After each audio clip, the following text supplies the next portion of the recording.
Hello and welcome inside our ACC Digital Network studios. Kyle Montgomery, joined by 24/7 Sports National Recruiting Director J.C. Shurburtt. And National Signing Day is officially in the books.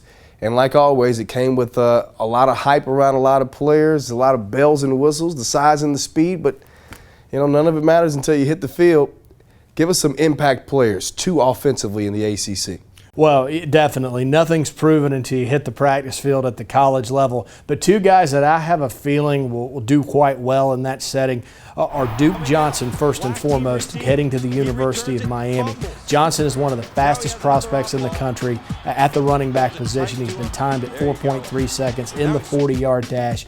Played high school football at the highest level in the state of Florida for Miami Norland High School. Really did well on his team's march to the state championship. He's one of these guys that Miami's had over the years that can make one guy miss and take it straight to the house. I think he helps the Hurricanes on offense. I think he helps them in special teams in the return game, and also helps them in the passing game because he's got pretty good hands. Sure, possibly could develop into a Lamar Miller who just left, who they have to replace. Absolutely, very similar.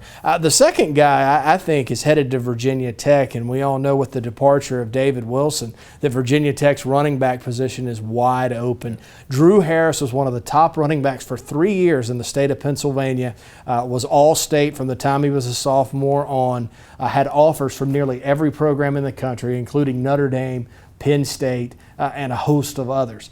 Well, Shane Beamer, that great recruiter at Virginia Tech, son of the head coach Frank Beamer, went into Eastern Pennsylvania, won a great recruiting battle for Drew, and now Drew's coming to Blacksburg next year with the opportunity to step in and play in a starting role. We all know the Virginia Tech offense is very good at replacing parts and getting running backs in.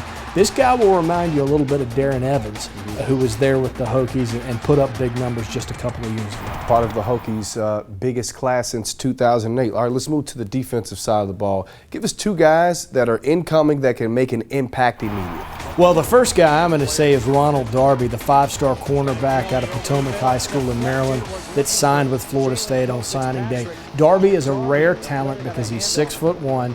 He runs in the 4.3 range. He's a national track athlete, very competitive in the sprints, but at the same time he's got the big body where he can match up against big receivers. I think he's the perfect complement to a guy like Greg Reed in the scheme of Florida State's defense, and if he can pick up the assignments and things like that, I think athletically he's ready to step in right away and contribute for the Noles next year. The number two guy is headed to Clemson, Carlos Watkins, and you look at the Tigers' depth on the defensive line. Here's a guy that can line up at end, he can slide inside and play tackle, super athletic, out of Chase High School in Forest City, North Carolina. Not really a high school known for producing top-notch talent, but the Tigers went in there and evaluated him early and got him in the boat with a commitment during the season. So Carlos Watkins is one to watch, headed to Death Valley next year, that could possibly step in and see significant playing time for the Tigers. Great pickup for Dabo Swinney and company on the side of the ball where they could use a little bit of help going forward. All right, for J.C. Shurburtt, I'm Kyle Montgomery saying so long for now from our ACC Digital Network studio.